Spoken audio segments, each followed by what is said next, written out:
పెదవి దాటిన మాట వెనక్కి తీసుకోవడం చాలా కష్టం.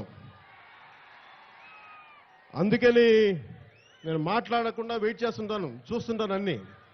పవన్ కళ్యాణ్ ఎందుకు ప్రత్యేక హోదా అంటే పారిపోతున్నాడు, ఏ ప్యాకేజీ కోసం ఈరోజు ఆయన పారిపోతున్నాడో చెప్పాల్సిన అవసరం ఉంది.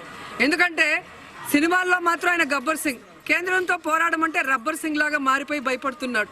విమర్శ కూడా అది ఒక కన్స్ట్రక్టివ్ విమర్శ, సద్విమర్శ అయి ఉండాలి. కానీ ఇరికాటంలో పెట్టే విమర్శలో, లేదంటే రాజకీయ లబ్ధి పొందే విమర్శలు నేను చేయడానికి నేను ఇష్టపడ్డాం.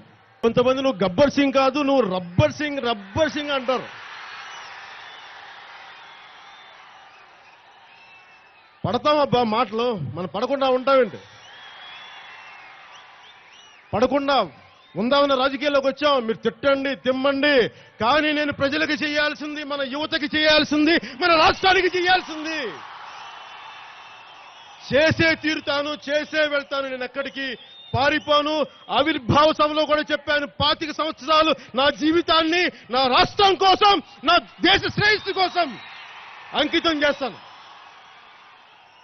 మాట ఇచ్చానంటే తప్పే వ్యక్తిని కాదు, మనం వెనక్కి తిప్పే వ్యక్తిని కాదు.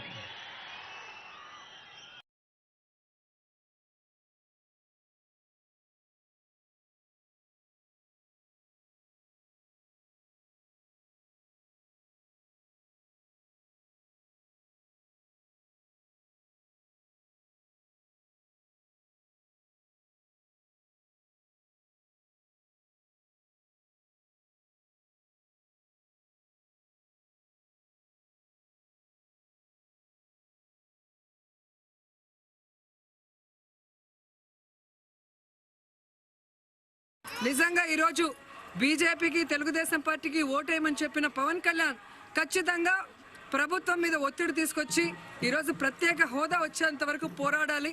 ఆయన సోలోగా పోరాడే ధైర్యం లేకపోతే జగనన్న పోరాటానికి మద్దతు ఇచ్చి ఈ రాష్ట్ర ప్రజలకు ప్రత్యేక హోదా వచ్చేందుకు తన వంతు కృషి చేయాలని కూడా ఈ సందర్భంగా ఆయన తెలియజేసుకుంటున్నారు.